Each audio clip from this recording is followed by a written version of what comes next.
Hey y'all! Welcome back to my channel. My name is Evelyn, and today we're doing the Pride Flag book tag, take 2. Hey y'all! Welcome back to my channel. My name is Evelyn, and happy Pride Month! It's June, which means we are here to celebrate all things LGBT, and that includes yours truly. We are doing the Pride Flag book tag that Spencer from Common Spence came up with last year. I actually filmed this video last year, but it's been a year, and in this past year I have taken the time to purposefully read and learn a lot more about the LGBT community. Last year when I did the Pride Flag tag, it was my first time being out as bisexual on the internet, and so I was a little nervous and my recommendations weren't all that great, honestly. So I thought it would be really interesting to see how far I've come in a year and how different my answers would be then to now. In the Common Spence spirit, I think we're gonna glitz things up a little bit. There we go! So, as you can tell from my lovely rainbow pride ears, there's lots of colors in the pride flag, and each of the colors has a different meaning, and Spencer took each color and its meaning and came up with a question that you're supposed to recommend a book based on. So, without any further ado, let's get into it! So the first color is red, and that represents life. So Spencer has instructed us to pick a book with a spirited protagonist, totally proud of who they are, someone who gives you life. And for that, I've picked Once and Future by Corey McCarthy and Amy Rose Capetta. So this is a gender-bent Arthurian retelling set in the future in space, and the main character, Ari, is a total badass.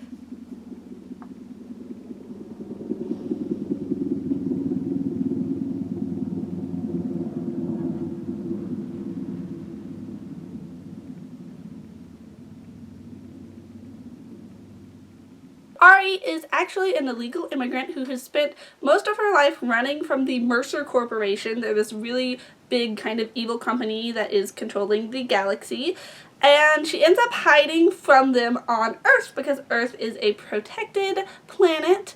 And she finds Excalibur and, along with a really awkward gay teenage Merlin, decides to stand up against the Mercer Company and defeat the evil and become the King Arthur that she was always meant to be. It's a really awesome, really cool space adventure with some magic thrown in there just for kicks. I'm not sure if they actually ever label Ari's sexuality, but she's attracted to multiple people of multiple genders throughout the book. She has friends of all sorts of different gender identities and sexual orientations, and her main romantic interest is a girl. So, we love that! This is also an Own Voices book. Both Amy Rose Capetta and Corey McCarthy are part of the LGBT community, and they're actually engaged. So, yeah.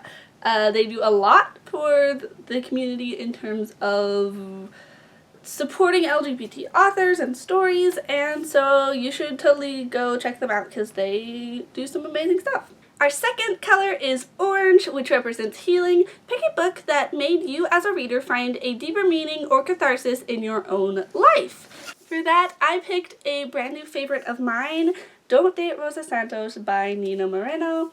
Rosa Santos is the bisexual granddaughter of a Cuban immigrant, and she is honestly one of the characters who I see myself in the most out of any story that I have ever read. Now, I'm not Cuban, my family is Mexican, but I am twice removed, just like Rosa. My main connection to that heritage is through my grandmother.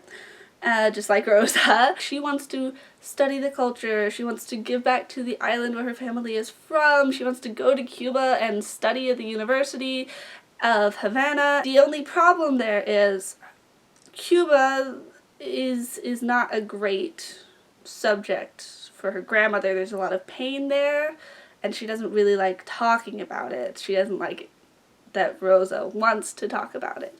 But Rosa, being twice removed, never having been to the country that her identity is so deeply tied into, needs to know these things and really yearns for it, desires for it. There's a scene in this book that just broke me, where Rosa implies that without her grandmother, she herself alone isn't Cuban enough.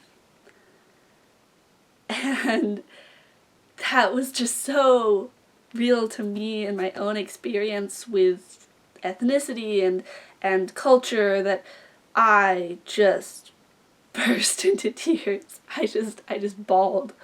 It's really made me realize that I am the only one who can define my own heritage, my own culture. Other people can try, but it is my heart, my soul, my ancestors, my people, my family. Nobody can take that away from me. And I really love this book. I'm gonna cry. Hi. It's just the two of us at home today. So she was lonely. Was she lonely?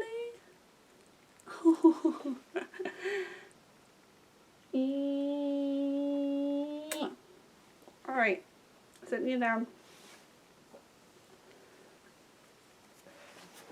Okay, we're back with color number 3, yellow. That represents sunshine. Pick a book that can brighten even your darkest day. I'm proud, I guess, to say that this is the only book on this list that has not changed in a year. It's the first book that I read actively seeking out books with LGBT characters in them, and it's just one of my all-time favorites still, by one of my favorite authors, and that is, of course, Simon vs. the Homo Sapiens Agenda by Becky Albertalli. I believe it's the only book on here that isn't own voices as well. I really tried very hard with that. It kept this spot even over all the other LGBT books that I've read this year simply because of the nostalgia and how grateful I am to this book for being there for me when I needed a book like it. Becky Albertalli might not be an own voices author, but I will always appreciate how she has helped make strides in our community and how she has paved the way for actual own voices authors to have their stories be told. She is always so supportive and wonderful and lovely, and Simon vs. the Homo Sapiens Agenda is, it's just, I can open this up and read it and immediately there will be a smile on my face because the story and these characters just feel like home to me at this point. I love it so much. Color number 4 is green, representing nature. Pick a book that is out of this world, that takes place in a reality other than your own. For that, I had to pick the highest of fantasies that I could think of. Priory of the Orange Tree by Samantha Shannon. This is my arc. It's huge. I love it. Priory of the Orange Tree is a gigantic political fantasy set in a world where there's 2 different kinds of dragons. There's fire dragons and water dragons, and the fire dragons want to kill all the humans, and the water dragons are kind of indifferent about it. There's several different points of view, really great female-female romance, some cool magic. It's a lot. But if you absolutely adore fantasy, especially fantasy with dragons like I do, then I would totally recommend it. I actually went into this not knowing that the main romance was between 2 girls. I was pleasantly surprised, because usually super thick high fantasy like this is written by dudes about dudes. This is a nice change from that. I love this book. You will too if you're anything like me. It is very long, it is very intimidating, I think it's very worth it. Color number 5 is blue, representing peace. Pick a book where one of the main characters deals with a difficult truth. And for that, I have The Devouring Grey by Christine Lynn Herman, another book I only have an arc of because I'm bad at buying final copies of books that I like. The Devouring Grey is a fantasy novel set in a mysterious little town in upstate New York where the descendants of the town's 4 founding families are tasked with using magical gifts that they've inherited to keep a very dark, creepy beast at bay. The main character, Violet, is from one of these 4 founding families, but she didn't grow up in the town. She's very new to all of this weird magical stuff that's going on, and she's having to deal with it all while trying to get over the fact that her sister has died. Her emotions about her sister are what make her vulnerable, but in the end they're also what make her strong. It's absolutely gorgeous, a wonderful metaphor for depression, and it has not 1 but 2 disaster buys in it, one of which is Violet herself. We love representation within our favorite genre! So the 6th and final color is purple, representing spirit. I'm supposed to pick a book that deals with both LGBT and religious themes. Unfortunately, in the past year, my interest in religious books has not improved at all. I could have used Priory of the Orange Tree, but we already used that. So we're gonna go with a real stretcher here, and that is I Wish You All the Best. This is a contemporary novel by a wonderful Own Voices author, Mason Deaver. I Wish You All the Best is a contemporary novel that follows non-binary teen Benjamin DeBacker, who comes out to their parents and is immediately kicked out of the house and ends up living with their estranged older sister and her husband, going to a new school, and trying to learn how to live life after such a tragic separation from the people that they care about. Ben themselves doesn't really struggle with religion, but their parents cite that as one of the reasons that being non-binary is a terrible, horrible, awful thing, and so I'm counting it as a book that deals with religious themes. It deals with people using religion as an excuse for their intolerance. This was the first book that I had actually read with a non-binary main character, and that brings me to my ultimate point. Although most of the books on this list are new stories by Own Voices authors that I hadn't read a year ago, I still have room for improvement. A lot of the LGBT fiction I read this year was strictly female-female romance, which, that's great. We all love a great sapphic novel, and there's honestly not enough representation out there still, but there's even less representation for non-binary teens, asexual teens, transgender teens. I know that I've grown as a thoughtful reader a lot in the past year, but there are still further reaches that I can make in my own choices as to the books that I choose to consume, the media that I choose to support. I need to start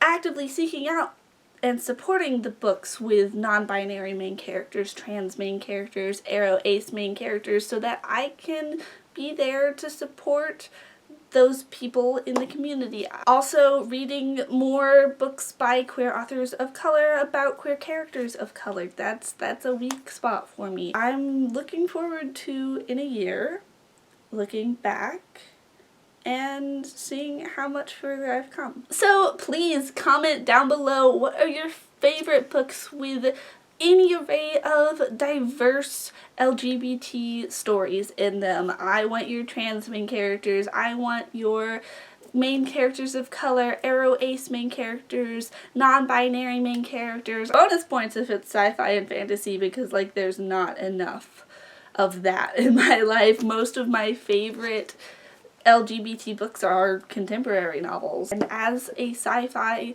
fantasy loving human, that disappoints me. Please comment your recommendations down below. I'm going to try and check out as many as possible in the coming year. Just flood my comment section with love, please.